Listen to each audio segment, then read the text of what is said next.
오늘은 복음이 펼쳐지다 15번째 시간 고린도 후서가 됩니다. 여기 오늘 읽은 고린도 후서에서는 바울이 겪고 있던 그리고 우리가 겪고 있는 아주 어려운 주제를 다루고 있습니다. 그것은 고난에 대한 문제입니다. 지금도 우리 주위에 돌아보면 인생의 어려운 상황들로 인해서 힘들어하고 있는 여러 성도들을 많이 볼 수가 있습니다. 우리가 서로 그런 부분들을 알고 또 공적으로도 나누고 또 아름아름 알면서 또 우리 중보기도 팀이 있거든요. 중보기도 팀 가운데 그런 기도 제목들도 함께 나누면서 함께 기도하고 있습니다. 가정의 아픔들이 있지요. 배우자에 대한 그런 여러 부분들, 자녀의 현재 모습, 또 장래를 위해 힘들게 기도하는 가정들이 있습니다. 직장 문제, 앞날의 문제, 그런 문제로 힘들어하고 고민하는 그런 사람들 있고, 또 통과해야 하는 그런 시험 때문에 힘들어하면서 계속 도전하는 그런 가정도 있습니다.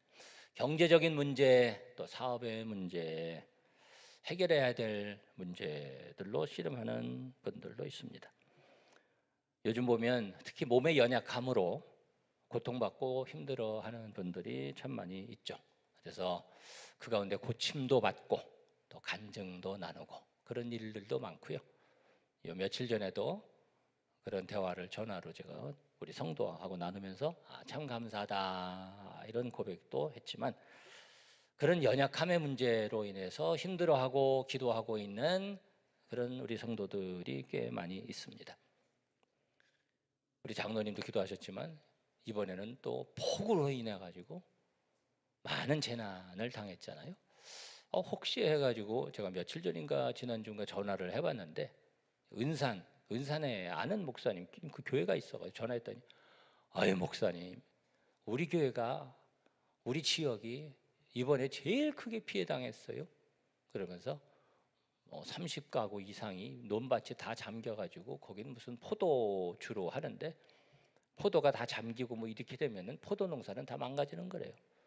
그래서 정부에서도 좀 지원이 나오고 재난 지역이 선포되면은 한 80% 이상 또 보상이 나오고 해서 그런 문제 기도 요청도 하고, 또 그쪽 지방 지역 또 우리 교단 기도 요청도 하고, 그래서 함께 기도하고 또 위로한 그런 기억도 있고요.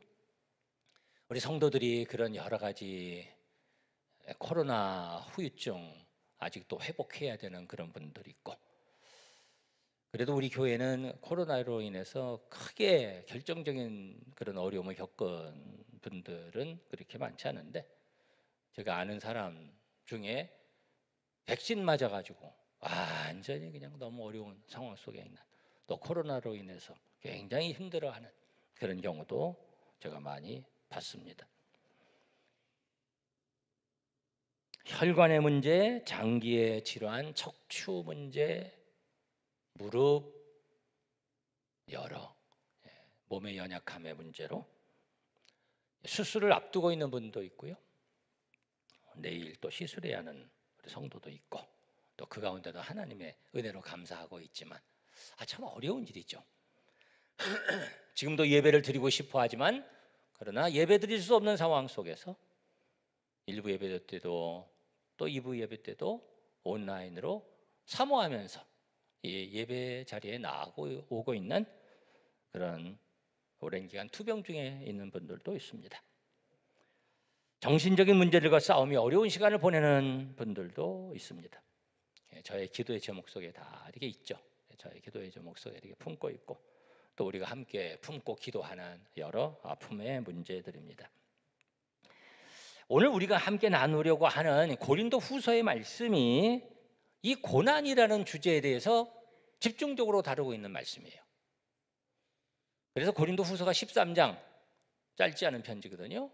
그 말씀 가운데 편지가 언제나 안부하고 그다음에 감사, 찬양하고 그리고서는 보통 이제 주제, 그 편지의 가장 중요한 주제를 다루는데 오늘 말씀이 그 주제의 말씀입니다.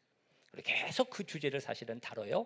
우리가 그 부분을 또 좀 보게 될 텐데, 그래서 오늘 3절, 4절, 5절 이 말씀에 보면 4절에 이렇게 말씀합니다. 우리의 뭐라고 그랬어요? 4절에 우리의 모든 환난 중에서, 우리의 모든 환난 중에 있는 자들을, 이런 말씀합니다. 환난하면 여러분 어떤 것이 생각나세요? 환난을 통과한다. 뭐 우리 교회도 옛날에 환난 통과했다 이런 얘기하는 거를 들은 적이 있기는 합니다. 아주 큰 어려움, 그런 생각을 하지만 여기서 말씀하는 이 환난이라는 것은 굉장히 복합적이고 포괄적인 의미입니다. 헬라어는 틀립십스라는 그런 얘기인데, 이 말의 뜻은 압박, 고통, 문제, 어려운 여러 환경, 상황의 그런 부분들, 뭐 이런 거예요. 그리고 이게 마음의 심적으로 굉장히 힘들어하는 그런 부분이 많이 포함되고 있고 또 강조가 되고 있는 그런 아픔을, 폭넓은 고통을 말하고 있는 거고요. 5절 말씀에 보면 이렇게 말씀합니다. 그리스도의 고난이 그랬습니다. 고난에 대해서 말씀하는데, 예수님이 겪으신 고난인데요. 이 고난이라고 말할 때는 의인이 세상에서 겪는, 예수님이 겪으셨던 고난, 십자가 고난 그런 말 하잖아요. 그리고 우리 성도들이 세상을 살아가면서 좀 잘 살아보려고, 의롭게 살아보려고, 하나님의 영광을 드러내려고 막 힘쓰면서 어려움 당하고 있는 이제 그런 쪽에 좀 더 강조점이 있는 그런 어려움을 주로 말하고 있습니다. 그래서 여기 말하는 모든 환난 또 고난, 이것은 영적, 육적 모든 종류의 아픔과 고통과 어려움을 일컫는 것입니다. 지난 시간에 고린도전서 말씀을 봤는데, 고린도전서는 이 공동체에 대한 메시지가 주로 주어지는 거거든요. 공동체가 겪고 있는 아픔, 그 고린도 교회의 공동체가 어떤 아픔을 겪고 있었나요? 분열의 아픔을 겪고 있었죠.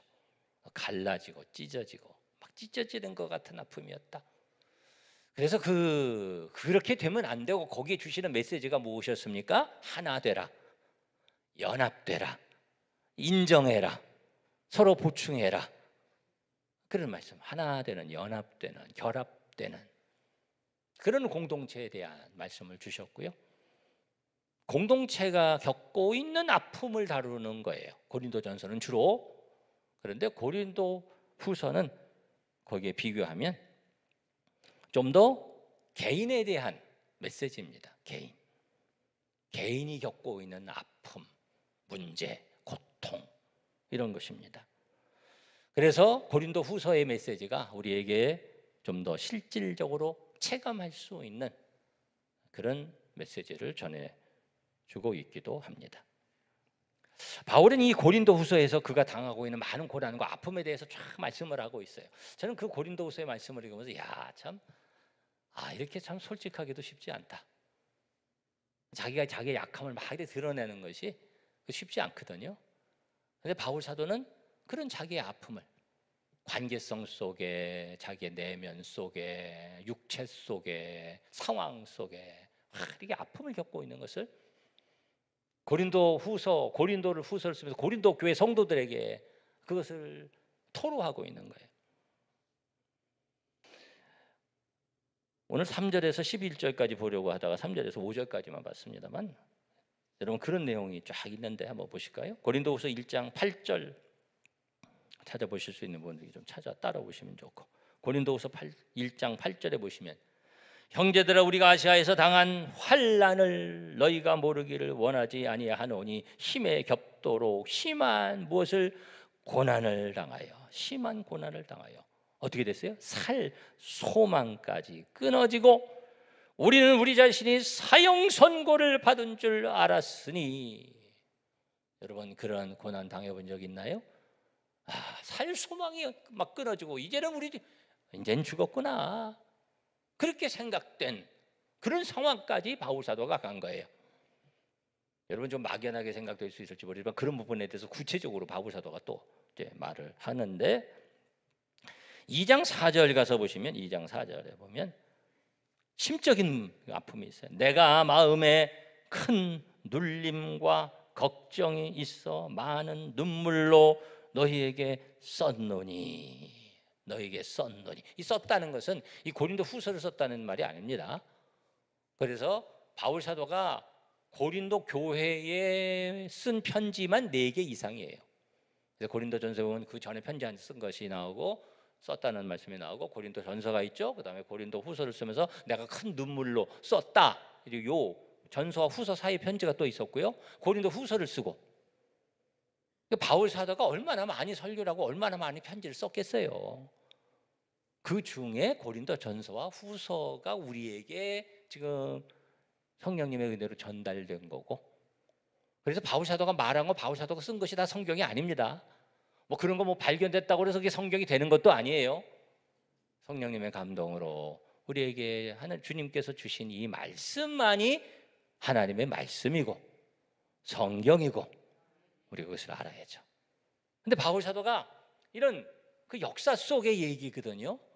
그냥 어디서 이렇게 뚝 떨어진 게 아니에요. 이 말씀이 그 역사 속에 이루어지는 하나님의 역사들, 그리고 사람의 살아가는 속에서 하나님께서 함께 하신 그런 일들을 고백하고 있는데 바울 사도가 큰 눈물로 내가 너희에게 썼다. 심적 고통, 아픔, 이런 것이 바울 사도에게 있었어요. 4장에 가서 여러분 잠깐 보시면 4장 8절에 우리가 사방으로 우겨쌈을 당하고, 쌓이지 아니하면 나오지만 그런 고통 당하고, 우겨쌈을 당하고 답답한 일을 당하고 박해를 받고 거꾸러뜨림을 당하고, 10절에 우리가 항상 예수의 죽음을 몸에 짊어짐은, 굉장한 어려움을 바울 사도가 막 겪고 있는 거예요. 그러면서 이런 말씀도 합니다. 4장 16절에 보면 그러므로 우리가 낙심하지 아니하노니 우리의 어떻게 해요? 겉사람은 낡아지나. 겉사람은 낡아지나. 바울 사도의 겉사람이 낡아지는 거예요. 그래서 5장 1절에 이렇게 얘기합니다. 만일 땅에 있는 우리의 장막집이 무너지면, 이 집이 무너지면, 바울 사도가 고린도 후서를 쓸 때 이 때가 어느 정도 되냐면 한 50세 좀 넘어서 이제 고린도 후서를 썼거든요. 바울 사도가 언제 순교하냐면 60세 좀 넘어서 순교합니다. 이때 바울 사도가 사역을 한 지가 한 20년 정도 됐습니다. 20년 정도 열심히 사역하고 막 힘든 가운데 사역하고 그러면서 그런 어려움들을 많이 겪었고, 그 어려움에 대해서 계속 또 말씀을 하고 있는데 그러면서 몸이 약해지는 거예요. 여러분, 나이 먹고 늙는 것이 행복하신 분 아멘 하시기 바랍니다. 그런 분이 없겠죠? 고난 얘기를 해서 너무 좀 무거운 주제라 제가 지나가면서 한 말씀 하는데, 요즘 좀 더 건강해져야 되겠다 그래가지고 이제 저녁 먹고서는 그 다음에 아무것도 안 먹고, 그리고 단 거 이런 거는 좀 더 안 먹고 그냥 싹 끊었어요. 그래서 운동도 또 열심히 틈틈이 운동도 좀 하려고 그러고, 우리 아이들도 어린데 나는 건강하게 살아야지. 그리고서는 또 어저께 결혼 예식이 있었지 않습니까? 그래서 어저께 결혼 예식을 이렇게 우리 사모하고 이렇게 가면서 이렇게 오는 길에 가끔 제가 그 카페 싸고 양 많고 가성비 괜찮은 집이 있어서 거기 들려가지고 커피를 이렇게 주문을 해놓고요. 그러고서는 당신 커피 받으라고, 그리고 그 옆에 이제 기름을 넣어야 돼서 그 옆에 주유소에서 기름을 넣고, 그래서는 이렇게 기름을 넣는 동안 이렇게 만났어요. 만났더니 저희 사모가 하는 얘기가, 거기서 기다리고 있었던 여자가 있었는데, 산이 강이 우리 아이들 나이 또래 되는 여자가 있었는데 그러더래요. 저희 저 사모가 이렇게 받으러 오니까 이렇게 해서 그 할아버지가 카드 넣고 가셨어요. 뭐 왜 웃는지 이해가 안 되시는 분도 있겠습니다만, 청년이나 아이들은 무슨 말인가, 뭐 당연한 얘기인데 이렇게 생각하겠지만, 그 얘기를 들으면서 저하고 우리 사모하고는 좀 이렇게 저렇게 너무 당연하고 자연스럽게 할아버지 그러는구나. 그럼 어떻게 하겠어요? 어떻게 하겠어요? 나이 먹고 늙어가는 거 어쩔 수 없지. 우리 발버둥 쳐봐야 육신이 약해지고 장막집이 무너져가는 걸 어떻게 하겠어요? 바울 사도가 그런 고백을 하는 거예요. 열심히 사역을 하는데 어려움도 있고, 그리고 나의 육체가 약해지고 장막집이 무너지면 천국서 망하는 거죠.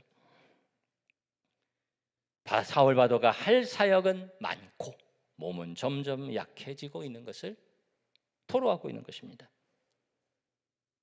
6장에 보면은요, 6장에 이런 말씀을 해요. 6장에 기가 막혀요. 6장 4절에 오직 모든 일에 하나님의 일꾼으로 자천하여 많이 견디는 것과 환난과 궁핍과 고난과, 그냥 환난 고난, 매맞음, 여러분 매맞아 보셨어요?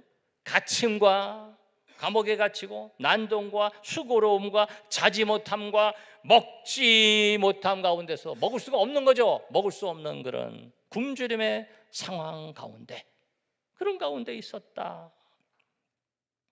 7장에도 보시면 7장 5절에 우리가 마게도냐에 이르렀을 때도 우리 육체가 편하지 못하였고 사방으로 환난을 당하여 밖으로는 다툼이요, 그다음에 뭐예요? 안으로는 두려움이었노라. 두려워. 바울도 두려워한 거예요. 너무 이게 막 이런 상황이 어려우니까 막 두려움이 왔고요.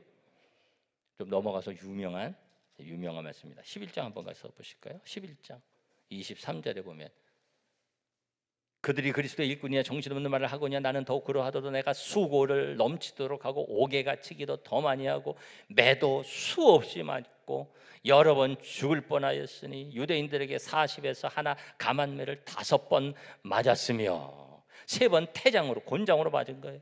1번 돌로 맞고 3번 파손하고 일주야를 깊은 바다에서 지냈으며 여러 번 여행하면서 강의 위험과 강도의 위험과 동족의 위험과 이방인의 위험과 시내의 위험과 광야의 위험과 바다의 위험과 거짓 형제 중에 위험을 당하고 또 수고하며 애쓰고 여러 번 자지 못하고 줄이며 목마르고 여러 번 굶고 춥고 헐벗었노라. 이런 고난 당해본 분 있습니까? 너무 힘들어요. 너무 지금 어려워요. 그런 아픔 중에 있는 분들, 바울 사도가 이 얘기하는 거 들으면 참, 바울 사도가 말하는 거예요. 내가 이런 고난을 겪었다. 이런 고난 가운데 있다. 그러면서 유명한 바울 사도의 육체의 가시를 얘기합니다. 12장에 가서 보시면 12장에 7절에 쭉 가셔서 내 육체의 가시, 얼마나 그게 힘드냐면요, 뭐라고 얘기하냐면 곧 사탄의 사자를 주셨으니 이는 나를 쳐서 너무 자만하지 않게 하려 하심이라. 이것이 내게서 떠나가게 하기 위하여 내가 3번 죽게 간구하였더니. 그 육체의 가시가 떠나갔어요? 안 떠나간 겁니다. 내 은혜가 네가 약한 데서 강하여진다. 그 주님의 음성을 들으며 깨닫고 더 주님 의지하고 그랬잖아요. 육체의 가시로 힘들어하고 고통받는 상황 속에 바울이 있었습니다. 바울은 예수님으로 인해 동족들에 의해서 따돌림을 받고 배척을 당했습니다. 고린도 교회를 사랑하고 사랑으로 정말 자기의 모든 것을 들여서 세우고 양육했는데 그들 가운데 바울을 인정하지 않고 이상한 얘기하고 그래서 많은 심적인 고통을 당하는 상황이었습니다. 사람들과의 관계에서의 갈등과 아픔과 따돌림을 당하는 상황이 여기에 있습니다. 바울은 고린도에 가기를 정말 간절히 여러 번 원했어요. 그러나 그것이 잘 이루어지지 않아서 너무 답답하고 힘들어했습니다. 원하는 일이 잘 열려지지 않고 가로막히는 아픔과 고통이 여기에 있습니다. 병으로 고쳐지지 않는, 특히 고질병, 만성질병으로 너무 힘들어하는 그런 고통이 또 여기에 있습니다. 우리가 겪는 거의 모든 고통들, 정신적, 상황적, 경제적, 관계적, 육체적인 고통들, 아픔들, 우리들의 모든 겪는 고통, 여러분의 모든 고통이 다 여기에 있습니다. 그런데 우리가 이 고난의 고백 가운데, 토로하는 바울 사도의 고백 가운데 중간중간 아니 하나도 빠짐없이 다 발견할 수 있는 것처럼 바울의 고난은 그 고난으로 끝나지 않습니다. 오늘 고린도후서는 이 고난과 시련, 고통 속에 있는 그런 이게 고백이 있는데 그 고백 가운데, 그러나 그 가운데 임하는 하나님의 넘치는 은혜를 또 나타내고 있습니다. 여러분, 그 은혜를 여러분이 아시기를 바라고, 누리시기를 바라고, 더 풍성히 체험하시기를 축원합니다. 고난 중에 넘치는, 바울 사도가 뭐라고 그러냐면요, 고난이 넘친도다. 고난이 넘친대요. 넘치는 고난. 그런데 그 가운데 은혜가 넘친다는 거예요. 어떤 은혜가 있는가? 고난 가운데 어떤 은혜가 있는가? 많은 은혜가 있어요. 그래서 사실은 천국 소망하고 주님 의지하고 더 새로워지고 또 그러면서 죄의 문제를 해결하고 많은 사실은 고난의 이유와 유익이 있습니다. 그런데 오늘 말씀 속에서 고린도후서에서 말씀하고 있는, 특별히 주제에서 말씀하고 있는 것을 보면 크게 두 가지로 볼 수가 있는데, 그 첫 번째가 뭐냐면요, 첫 번째는 한번 따라합시다. 위로입니다. 고린도후서 1장 우리 3절에서 쭉 봤는데요. 고린도후서 1장 여러분 4절 3절 보시면 3절 끝에 모든 위로의 하나님이시며, 하나님을 어떤 분이라고 하냐면 하나님 규정을 뭐라고 그래요? 위로의 하나님. 우리의 모든 환난 중에서 우리를 위로하사 우리로 하여금 하나님께 받는 위로로서 모든 환난 중에 있는 자들을 능히 위로하게 하시는 이시로다. 그리스도의 고난이 우리에게 넘친 것 같이 우리가 받는 위로도 그리스도로 말미암아 넘치는도다. 그래서 이제 딱 둘을 대비하는 거예요. 환난과 고난 넘치고, 그런데 그 가운데에 대비돼서 위로가 넘치는도다. 그렇게 대비해서 말씀하고 있는 거예요. 위로. 바울은 하나님을 위로의 하나님이라고 말씀합니다. 그 위로가 바울에게 넘쳤고, 그리고 이 편지를 받는 성도들에게 넘치고, 그리고 모두에게 넘친다고 고백하고 있습니다. 여러분에게도 그 위로가 넘쳐나시기를 주님의 이름으로 축복합니다. 그 위로는 어떤 위로인가?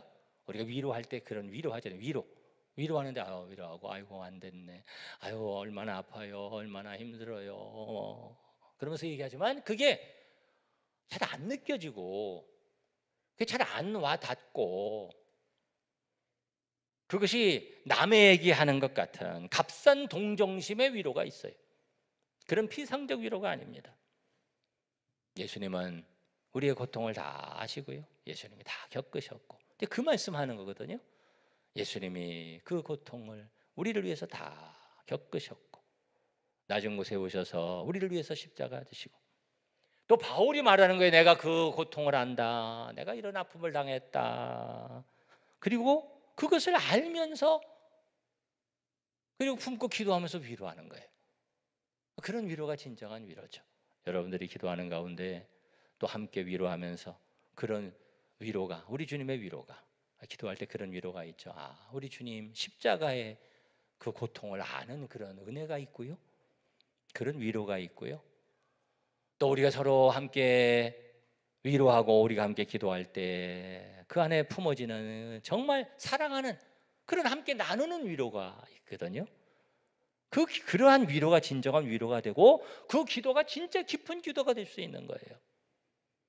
여러분, 그러한 위로가 여러분 가운데 있기를 바랍니다.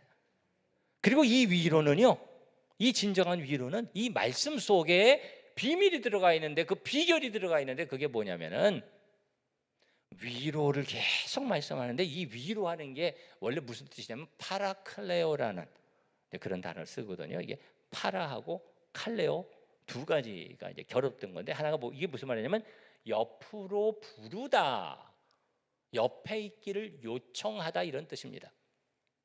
옆에 있는 것, 멀리 있는 것이 아니라 옆에 가까이 있으면서 함께하고 어루만지고 품는 것입니다. 이 말씀이 이게 어디에서 나오는 내용이냐면 무엇과 연관되냐면 예수님께서 내가 간다, 내가 가면 너희를 홀로 두지 아니하고 내가 다른 보혜사를, 이전 성경은 보혜사, 이번 요한 성경은 위로자 그런 것 같아요. 다른 보혜사를, 다른 위로자를, 그게 파라클레오, 파라클레시스 명사인데 옆에 와서 도우시는 분, 같은 말이에요 이게. 그래서 진정한 위로는 어떻게 우리가 신앙 안에서 주어지고 주님께서 주시는가? 성령님을 통해서. 그래서 우리가 기도하는 가운데 성령님께서 옆에 오셔서 함께 하시고 어루만져 주시고 위로해 주시는 은혜가 있어요. 그래서 우리 가운데 평안이 찾아오고요, 감사가 되고 하나님 찬양하게 돼요. 우리의 마음의 고침을 받아요. 여러분, 그러한 성령님의 만져주심의 은혜가 기도하고 찬양할 때, 또 서로 중보하면서 기도할 때 여러분 가운데 넘쳐지기를 주님의 이름으로 축원합니다. 이것이 첫 번째, 고난 중에 넘치는 은혜 첫 번째. 두 번째가 있습니다. 고난 중에 주시는, 성도들에게 주시는, 그리고 성도들이 기대하고 체험하는 은혜가 있는데, 그것이 우리가 이제 3절에서 11절까지 본문이라고 그랬는데, 이 처음 본문 내용이 쭉 해서 이제 1장 쭉 가거든요. 여기 주제가 전체 나오는데, 두 번째가 뭐냐면 쭉 연결되는 내용이 좀 연결되어 있는 내용이라 제가 쭉 설명하면 내용이 좀 깁니다. 그래서 19절과 20절 스크린에도 준비가 됐습니다. 고린도후서 1장 19절 20절 우리 다 같이 한번 읽어볼까요? 우리 곧 나와 실루아노와 디모데로 말미암아 너희 가운데 전파된 하나님의 아들 예수 그리스도는 예하고 아니라 함이 되지 아니하셨으니 그에게는 예만 되었느니라. 하나님의 약속은 얼마든지 그리스도 안에서 예가 되니 그런즉 그로 말미암아 우리가 아멘 하여 하나님께 영광을 돌리게 되느니라. 아멘. 이럴 때 아멘을 크게 해야 되는 거예요. 네? 여기 두 가지가 나오는데 하나는 예이고 하나는 아멘입니다. 예가 나오고 아니요가 나오는데 예는 가능을 말하는 거예요. 가능된다. 아니요는 안 된다, 못한다, 이것을 말하는 겁니다. 예수님에게 예만 있습니까? 아니요도 있습니까? 예만 있다는 거예요. 예수님 안에는 다 가능, 예수님 안에는 다 모든 것이 가능하고 예스고, 예수님은 능력이시고, 그리고 하나님의 약속, 하나님의 말씀은 다 예이고 가능이고, 그런데 어디에서? 그리스도 예수 안에서 다 성취되고 다 이루어졌고 가능하고 능력이고. 아멘. 근데 그 예수님이 능력이시고 말씀이 능력인데, 그것이 우리 가운데 진정한 능력으로 역사되기 위해서는 우리가 무엇을 해야 된다고요? 아멘 해야 된다고 말해요. 네? 이게 참 대단한 말씀이잖아요.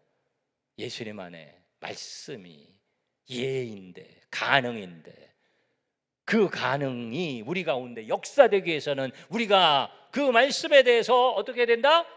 아멘 해야 된다. 아멘은 수용입니다. 인정입니다. 받아들이는 것입니다. 아멘 하는 거죠. 그래서 그 가운데 우리 가운데 역사가 나타나는 거죠. 역사가 나타나고 응답이 되고 해결이 되고 치료를 받고, 두 가지가 다 있는 거예요. 위로가 있고 그리고 역사, 예가 있고 능력이 있는 것입니다. 첫째는 위로입니다. 두 번째는 기도의 응답과 역사입니다. 두 가지가 다 있습니다.